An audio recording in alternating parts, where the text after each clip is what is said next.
What's up, everybody? Damon here with Seth Macy and Michael Hyam, and we've got to talk about this. One of the biggest news stories of the year breaking today.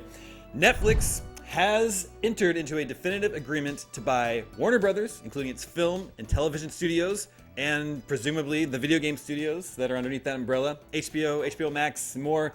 The deal is worth $82.7 billion. It's expected to close late next year.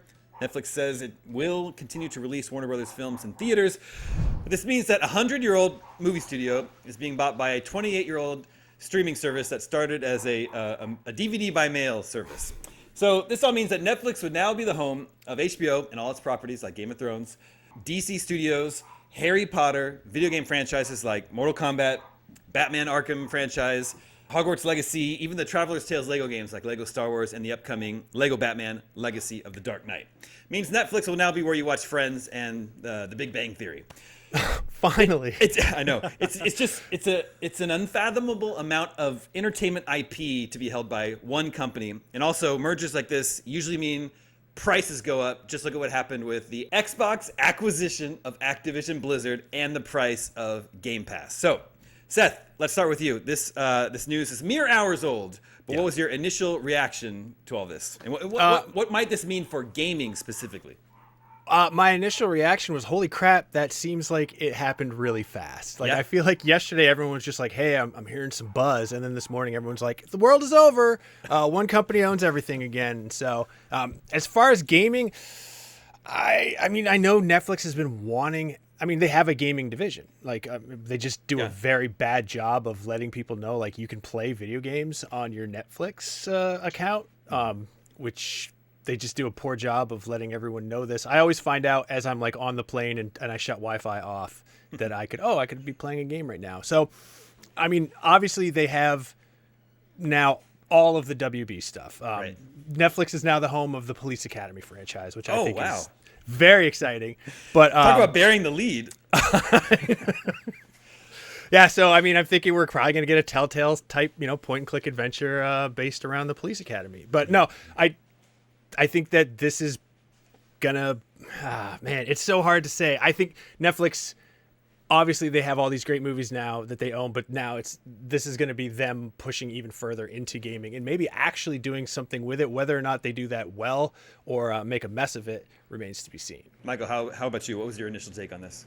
More corporate consolidation. You hate to see it, but I mean, my initial reaction was there's no way this gets through by the end of next year. There's going to be so many legal hoops to jump through. It's going to be fought for. There's a lot of regulations that have to be evaluated in the process of this acquisition, as we saw with Microsoft and Activision Blizzard. That took a while. That eventually went through. But that took a long time to get there. There was a lot of stumbles along the way, and this is even bigger than that. So I imagine that there's going to be a lot more hubbub around the progression of this acquisition. It just doesn't happen overnight, right? I mean, the decision to buy it, this happened overnight. We kind of couldn't have predicted it, right? But then once they have committed to the acquisition, then there's a long process. So when it comes to gaming, I don't think you're going to see any immediate effects on it. But of course, you think about years down the line, Netflix, their top priorities are movies, TV shows, and streaming. Gaming is on the lower end of things, but it can still have a big effect on Warner Bros. Properties. And I'm thinking about, the first thought I had was what's going to happen to Mortal Kombat and Injustice?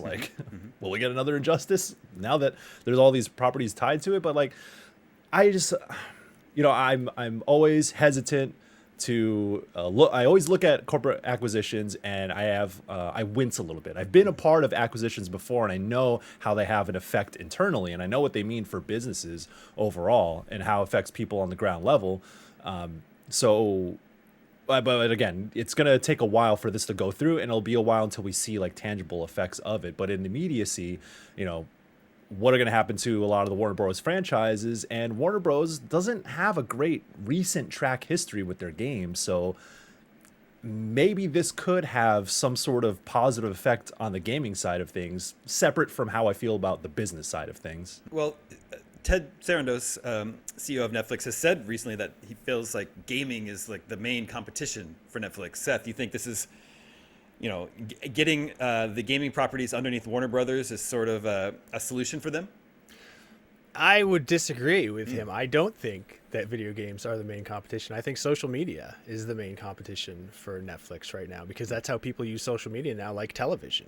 They just watch video. Of course, they're 3-minute or 15-second videos, but that's what they're doing. I think that's just him trying to make us video game people excited about what the future could hold. But no, I disagree, multi-billion-dollar man. Well, it does solve one problem potentially for Netflix, because we've got Stranger Things ending now, and I don't know if you've noticed, but those actors are all a lot older than when that show started. They're my age now, yes. But Okay, Seth. if they want to continue Stranger Things, they could just do it in video games where they don't have to deal with aging, human beings in particular. But Sure. what other sort of like video game, adventures into video games do you think Netflix might be interested in doing? Ooh, I mean, I would be very unsurprised if within the next 3 to 5 years we see a Lego Stranger Things. I mean, there are they just announced the Creel House Lego set. It's one of the bigger $300 sets. So they've already got Lego in the Stranger Things universe. I think actually that might be a pretty fun game. Lego games tend not to miss. Even the ones that aren't good are okay. So I think we'll see a lot of Stranger Things video games across a lot of different genres, but I really do think we're going to see a Stranger Things Lego game in the next 3 to 5 years. Yeah, someone had mentioned Lego K-pop Demon Hunters. I can totally see that happening. I think Squid Games obviously lends itself to a video game. Not geez. Lego, probably. Yeah, I think that's a little That's too more of a whimsical Mega for Bloks the- property, yeah. Yeah, exactly. That's a little too whimsical for what Squid Game is, but sure. Yeah, but Michael, any sort of obvious plays into video games for Netflix here? Yeah, I'm thinking about cloud streaming. I mean, I think I think it's been many years in which we have been anticipating cloud streaming of being quote unquote the next big thing. And we've seen, the platform holders make concerted efforts in cloud streaming. And of course, it hasn't really reached critical mass, hasn't really gotten mainstream, but it inches closer ever so often, especially when you look at what Game Pass is doing with xCloud, it's Xbox Cloud streaming now, that Netflix has dipped their toes into this already, but I think that with this wave of video game properties under them with Warner Bros., I think it would make more sense for them to invest more time and effort into putting streamed games onto Netflix, making that part of the package. I mean, we were talking about the Lego series and how that is, I imagine that is a good fit for something like that. It's not something that you need precise aiming in or Twitch reactions to it. It's something that you can flip on, play with the family, or have during a gathering or whatever. It's a very low lift, those Lego games. And those Lego games are very good too across the board. I mean, they have a pretty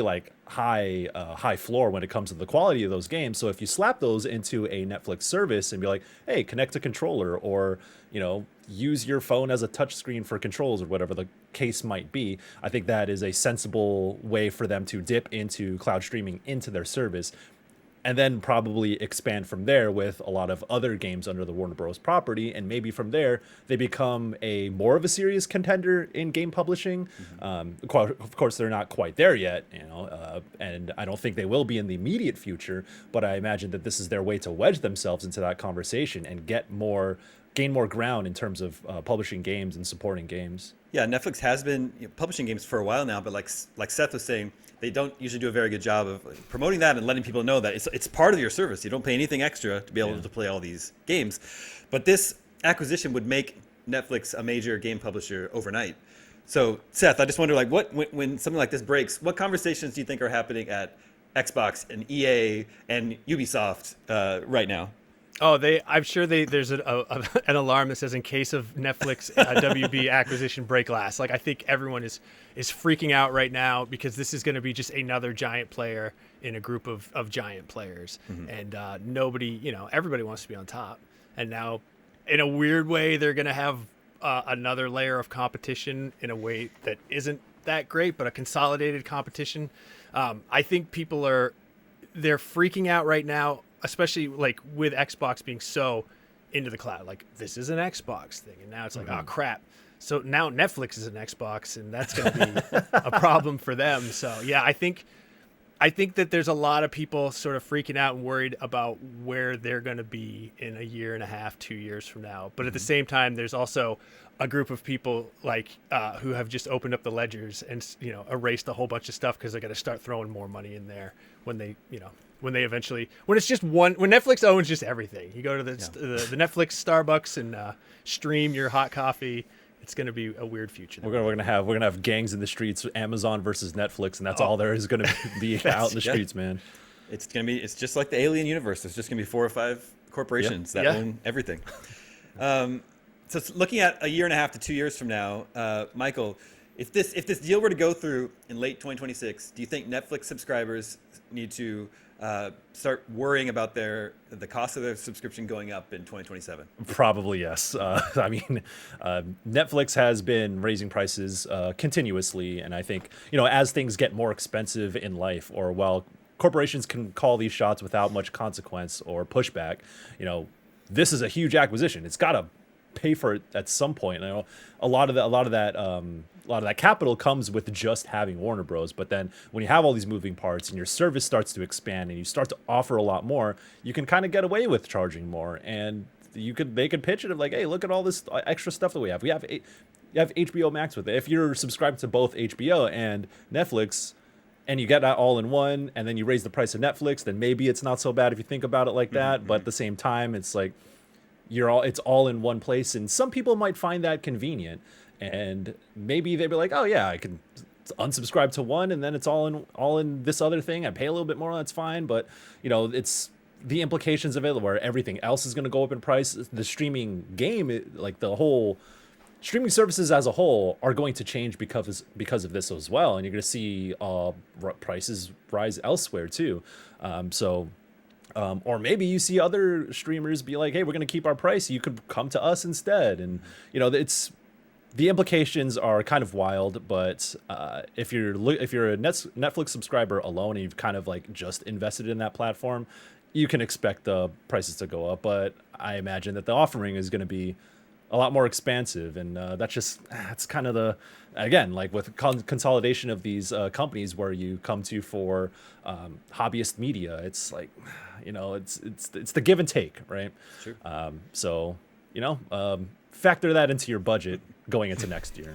Yeah, you are correct. The implications here are enormous. Again, the news is only a few hours old, so everyone's still unpacking this, and everyone will continue to make new revelations about all this over the weekend and into next week, so there'll be a lot to talk about here. But now we hand it over to you, dear viewers. What do you think? Make sure to share your thoughts in the comments below. Thank you to both Seth and Michael, and thank you to everyone working behind the scenes to make this video possible. My name is Damon, and for everything on the 4 or 5 corporations that are going to control our future, stay tuned to IGN.